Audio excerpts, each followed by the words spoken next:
If we hope to create a nonviolent world where respect and kindness replace fear and hatred, we must begin with how we treat each other at the beginning of life. For that is where our deepest patterns are set. From these roots grow fear and alienation, or love and trust. Suzanne Arms. So one of my favorite pediatric stories or stories of working with kids is about working with a young girl named Olivia. When Olivia came to our office, she was about 6 or 7 months old, and up until then she had been having a lot of difficult time going to the bathroom. She was really constipated. So Mom and Dad had taken her to the medical doctor, and the medical doctor said, "Here, take this tablet." Mom and Dad said, "Well, how long are we going to have to take this for? Or is she going to have to take this for?" And the doctor replied, "Well, she's a constipated child, most likely the rest of her life." Light bulb went off in both Mom and Dad's head, and he said, "I'm not sure if that's the direction that we want to take our daughter's health in."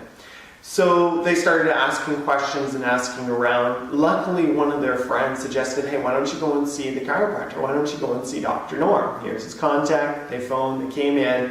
And on the first visit, I did an assessment, which was looking at the function, the physiology, the alignment of baby Olivia's spine. And I noticed something down in the lower part of her pelvis, where her pelvis was really rotated.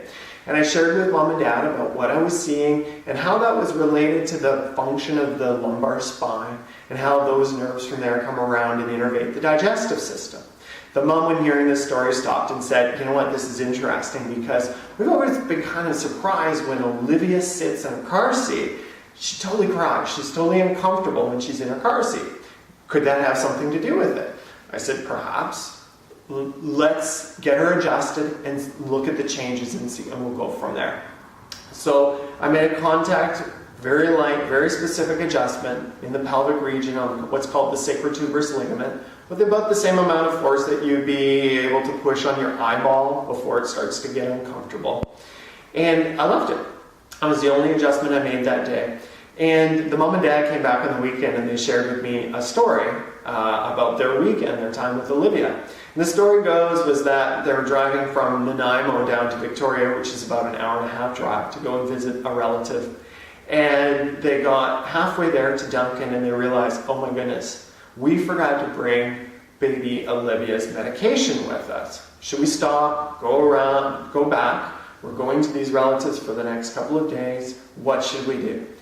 At that same time, they also realized that they had made it to Duncan and Olivia hadn't made a sound, that baby Olivia was completely comfortable in the car seat.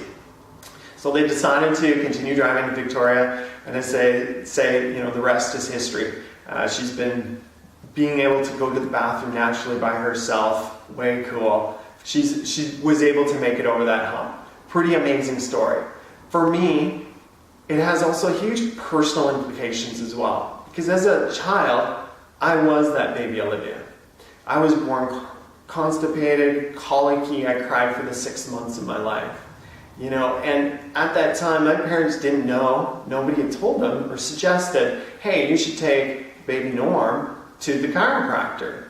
You know, and so this really fires me up to share with you more about how a properly functioning spine and nervous system, how it helps people of all ages heal better, function better.